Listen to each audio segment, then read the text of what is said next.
وأعيش عندهم. الشيخ تقول وين المسلمين وين المسلمين؟ شنو بيد المسلمين يسوون؟ لا، المسلمين يستطيعون يفعلون شيء كثير. أنا ما أشترط عليك أنت أخي المشاهد أنك والله تحضر شنطتك وتروح إلى مدغشقر، ولا تروح إلى مالي ولا ملاوي ولا غيرها. لا، أنا أطلب منك أنك تشتغل في وسط عائلتك، تشتغل في وسط الفريج أو الحي اللي أنت عايش فيه، في وسط مدينتك. اعمل خير، حاول أن تكون صاحب رسالة. إذا ما كانت عندك رسالة، ما عندك همة، فالإنسان والحيوان واحد.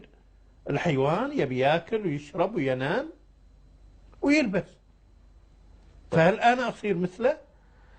طيب شيخ، أنا قاعد أدعو هني في البلد أو في الكويت أو في الخليج وفي بيتي. طيب هل في دعاة غيركم أنتم المسلمين في أفريقيا؟ أنتم ما شاء الله الإغاثة غيركم في تنصير هناك؟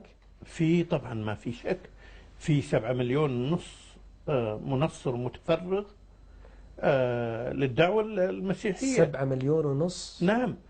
العام الماضي، مش العام الماضي، العام هذا 2009، ما تم جمعه من أموال لأغراض تنصير وأغراض الكنيسة، كما تقول الانترناشونال بوليتين اوف ميشنري ريسيرش في عدد يناير 2009، أن تم جمع 410 مليار دولار. 410 مليار؟ يعني باليوم الواحد أكثر من مليار دولار يجمعونها من أجل الكنيسة، أغراض كنسية. الله أكبر. أنا أسأل إخواني وأخواتي المسلمين، أنا ما جاي في البرنامج أقول لكم ادفعوا فلوس، لا، خلوا فلوسكم بجيبكم في حساباتكم، لكن أنا أطلب منكم أن تذكرون أن كلنا يوم من الأيام راح نموت، ويوم من الأيام راح ندخل القبر. ماذا أعددنا لمثل هذا اليوم؟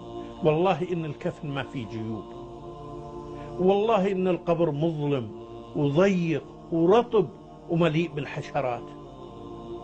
يا أخوان، في جنة ولا أو نار؟ إيش أنا عديت من أجل أني أدخل الجنة؟ إيش أنا عملت حتى أطلع منها النار؟ أنا أعتقد كل واحد منا أكرر مرة ثانية يجب أن تكون له رسالة، ورسالته في أن نغير هذه الدنيا لتكون عالم أفضل لكل الناس. أنا عندي كثير من القصص المسيحيين، كونت علاقات معهم وأهديتهم بعض الهدايا. واحد منهم في توغو بنى مسجد من أموال الكنيسة،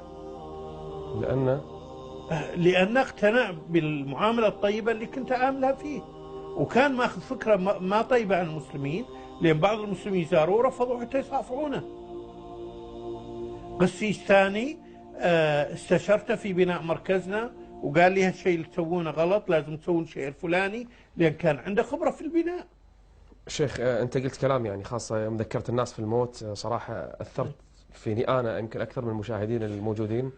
حقيقة الواحد شيخ، شنو أفضل من أنه لو يقعد في أدغال أفريقيا يدعو إلى الله سبحانه وتعالى، لو يهتدي على إنسان واحد كل يوم على إيده، هذا خير له من الدنيا بما فيها، خير له مما طلعت عليه الشمس. شيخ المخرج أيضا للأسف يقول لازم فاصل عشان نرجع مرة ثانية. خلكم ويانا، ولو أني أعرف أن ما أحد يتمنى أن يقطع الفاصل هذا الحديث، لكن نرجع لكم بإذن الله بعد الفاصل.